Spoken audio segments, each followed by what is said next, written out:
Hi everybody, this is the video for the second play from Meyer's High Guard. So last week we studied the play where if we pull up and they cut at our head, how to respond from that.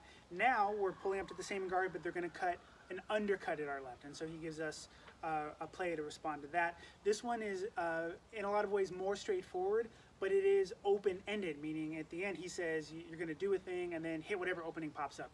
So I'll go through the translation, I'll give you my kind of mental shorthand, show you how I practice it on the Pell, and then I'll show you 3 options that you can use with your Pell practice, but try to mentally think about some other options. Essentially, Meyer is telling us to do some situational training in this one, so that's kind of nice. So let me read to you the translation and then I'll give you my mental shorthand. Now, if he cuts from below against your left, then step out again towards his left and cut with the long edge on top of his forte. As soon as your sword connects or clashes on his, then pull your sword back up in the air and strike in a flick back down with the short edge deep in at his left ear, stepping further around towards his left. He will parry this rapidly and go up against it. Therefore, cut quickly with the long edge back at his right ear. In this striking around, step well toward his right as before and keeping your cullions up over your head. And note as soon as he strikes around and fall again with the slice on his arms. If he does not want to permit this but seeks to work himself free, then pursue him remaining on his arms, and when he least expects it, then let your weapon fly away to another opening and cut away from him. So, we have pulled up to our high guard, and now rather than attacking towards our head, they're throwing an undercut. So they might, if I'm in an overhead guard, they might be going for the elbow, they might be going for the armpit, they might be hoping that I'm going to leave this, but they're throwing a rising cut. So what I'm going to do is I'm going to step away from the cut, I'm going to cut down onto the strong of their sword. So I'm throwing a suppressing cut.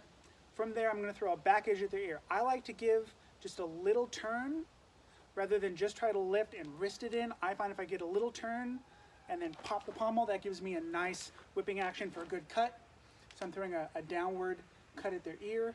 From there, because he says to cut around, I like doing the thwart cut. So I'm coming in with the true edge cut to the other ear, coming back to the same side.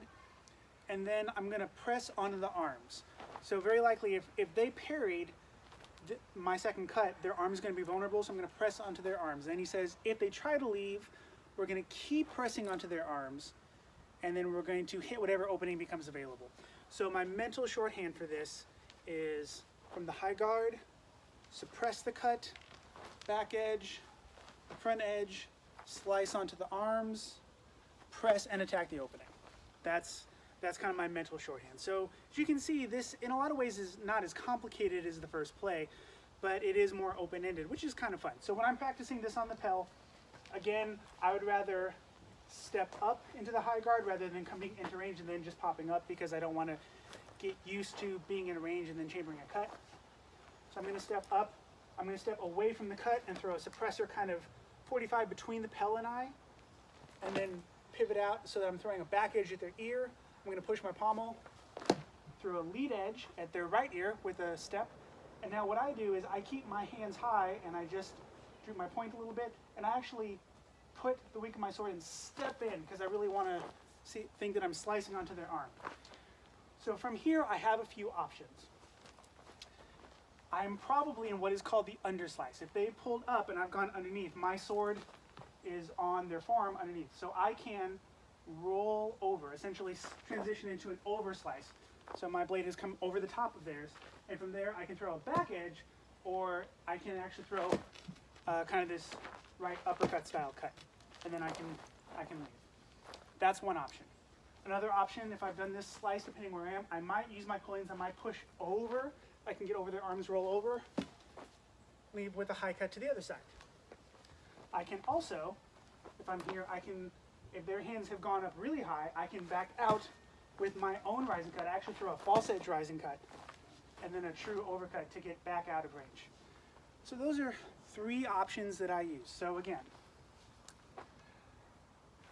up to the high cut, I'm provoking their cut. I'm going to suppress with a step out, another step out to hit, true edge to the other ear with a step, kind of a slight disengaging motion to get the edge onto their arm, step in with the push, then I can transition into the overslice and hit. I can push over and hit to the outside, or I can throw a back edge rising cut, and then a forward to step out. And that is the second play. I'm just going to shift the pedal so you can see that motion from the back. Those 3 examples of what happens after the slice. But again, practice them on your own. Try to come up with your own situations that might happen. That should work out okay.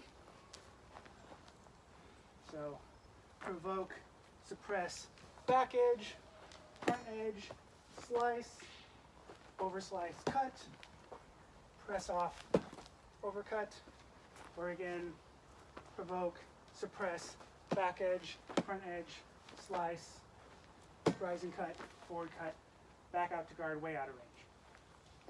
Hopefully that helps, gives you something to practice on the pedal this week, and then next week we'll work on play number 3 from the high guard.